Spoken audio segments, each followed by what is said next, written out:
जी। और राम मंदिर से लोगों को क्या मिला, क्या नहीं मिला और आगे क्या मिलेगा, इस पर हम बात नहीं करेंगे। लेकिन ये तो बहुत बड़ा कार्य किया उन्होंने। नहीं, बहुत बड़ा कार्य क्या किया? राम मंदिर का जो निर्माण हुआ है सुप्रीम कोर्ट के आदेश पे हुआ है। जी। माननीय सर्वोच्च न्यायालय के अधीन वो मुकदमा बहुत दिन तक चला। 1992 में विध्वंस, वो ढांचा गिराया गया, वो परिसर खत्म किया गया। उसके बाद वो निरंतर 92 से लेकर के 2022 में वो उसका निर्माण हुआ है। वो माननीय सर्वोच्च न्यायालय ने किया है।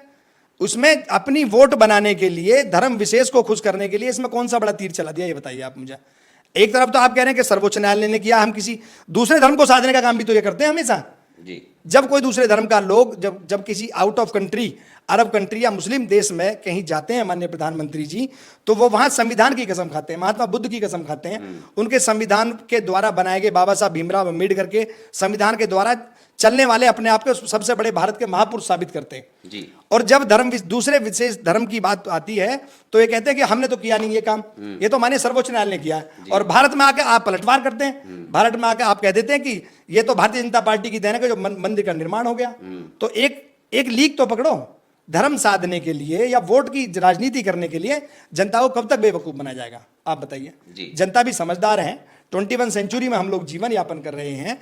जब पुरानी सरकारों से, 60 साल की सरकारों से दुखी होकर, परेशान होकर जब इनको बदल सकते हैं, तो जनता आने वाले समय में इनसे नाखुश होकर इनको भी बदल सकती है। जी।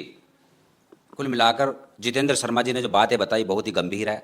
और आज के समय में जो लोगों का ब्रेन वॉश किया गया था, मानसिक गुलाम बनाया गया था, उस गुलामी से बाहर आ रहे हैं, जो कि हम देख रहे हैं। और जितेंद्र शर्मा जी का बहुत बड़ा योगदान है इसमें, क्योंकि यह जनता को जागरूक कर रहे हैं, हक अधिकारों को जनता तक पहुंचा रहे हैं कि क्या आपको चाहिए और कहाँ आपको भटकाया गया। मंदिर के ऊपर जो भी बताया गया कि सर्वोच्च न्यायालय का फैसला था, और ये कहते हैं कि सर्वोच्च न्यायालय को भी हमने ही फोर्स किया था, उससे पहले तो नहीं कोई कर पाया। नहीं, सर्वोच्च न्यायालय को अगर फोर्स कर देते हैं तो जब इन पे किसी चीज का, ईवीएम का, वोट चोरी का, जब किसी अन्य चीज का इन पर आरोप लगाया जाता है, तो तब ये सर्वोच्च न्यायालय की दुहाई फिर क्यों देते हैं? भारतीय जनता पार्टी के सर्वोच्च नेता वो ये कहते हैं जो कोई काम होता है सर्वोच्च न्यायालय में जाकर के आप पिटीशन दायर कीजिए। वोट चोरी हुई है, आप न्यायपालिका जाइए, सर्वोच्च न्यायपालिका जाइए।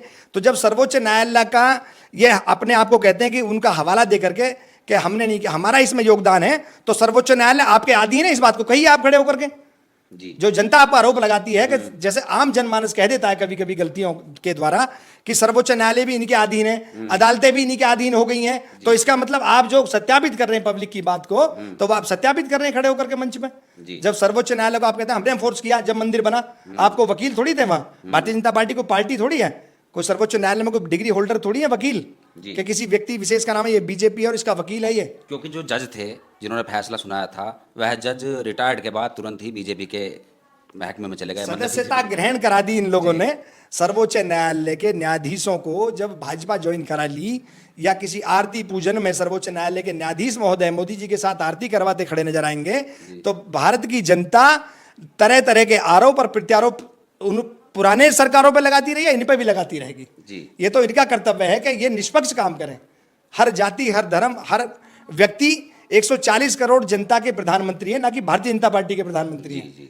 भारतीय जनता पार्टी आज है, सरकारें आती हैं, जाती हैं, चली जाती हैं। भारत देश यूं ही रहेगा और ऐसे ही चलता रहेगा। अगर आज आपके साथ हैं तो कल आपके साथ ना होकर के दूसरे विपक्ष में जाकर खड़े होने का अधिकार, मौलिक अधिकार हर जनता के आदमी का है, और सभी का युवा युवान तक यह देश ऐसे ही चलता रहेगा। जी। बहुत सारी चर्चा हुई, और इस बात पर जो हमारी जितेंद्र शर्मा जी से चर्चा हुई, इस पर आपका क्या कहना है? कमेंट्स में अपनी राय जरूर दें और देखते रहिए बहुजन हलचल। फिर मिलेंगे एक ऐसी खबर के साथ। नमस्कार।